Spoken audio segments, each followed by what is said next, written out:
Les tableaux qui parlent, une série de podcasts par Francis Rousseau. Portrait du Fayoum, 1er, 4e siècle, Antinopolis ou Antinoé, Égypte.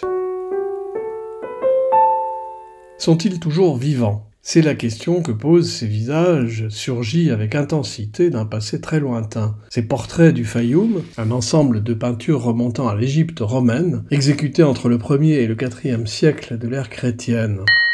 Ils sont ainsi appelés par commodité à cause du lieu de leur première découverte en 1888 dans la région de Fayoum en Égypte. Mais on trouve ces portraits sur l'ensemble du territoire égyptien, devenu à l'époque le grenier à blé de la Rome impériale, alors administré par des élites hellénisées. Ce sont des portraits funéraires peints sur une écorce de figuier sycomore la plupart du temps, ou sur du lin, avec une peinture à l'encaustique ou à la détrempe, insérée dans les bandelettes de la momie au niveau du visage et réalisée dans une palette de couleurs très réduite et semblable d'une momie à l'autre. Ces défunts, toujours représentés en buste, le visage de face, constituent les plus anciens portraits jamais découverts, fournissant un très bel exemple de ce que pouvaient être à la fois les portraits peints de la Grèce antique, dont il ne reste aucun témoignage, et ceux de la Rome impériale, avec une note orientale toute nouvelle.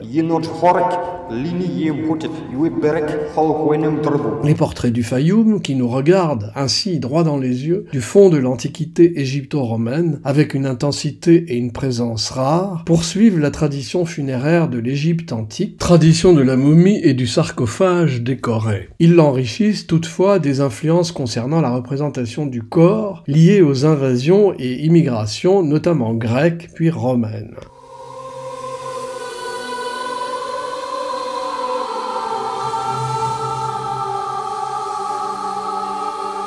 Le parement de la momie ne fut pas l'unique fonction des portraits du Fayoum. Ils avaient surtout la capacité d'aider les vivants à se souvenir du défunt comme s'il était encore vivant, et comme il était de son vivant. Ainsi, le portrait du mort devait ressembler le plus possible à l'image du vivant. Cette tradition romaine de la ressemblance s'accorda parfaitement avec la culture égyptienne et son propre culte de l'imagerie lié au corps du défunt, développé avec le brio que l'on sait tout au long de l'époque pharaonique.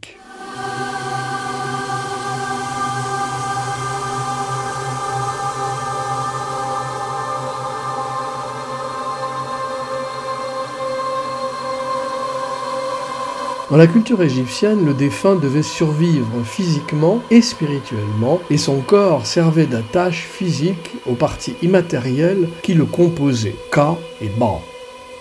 La tradition égyptienne allait plus loin que la tradition romaine dans le doute vis-à-vis de la condition du mort. Les Égyptiens, en effet, conservaient leurs défunts sous forme de momies à l'intérieur même de leur maison et les faisaient participer à chaque repas, soit en les faisant passer devant eux sur des litières avant de commencer le repas, soit en les entreposant directement dans la salle où se tenait le repas.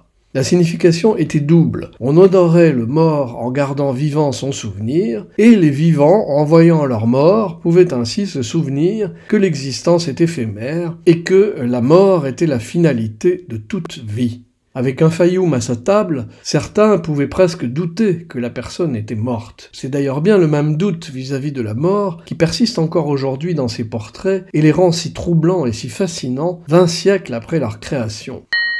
Ils en deviennent presque plus vivants morts que vifs.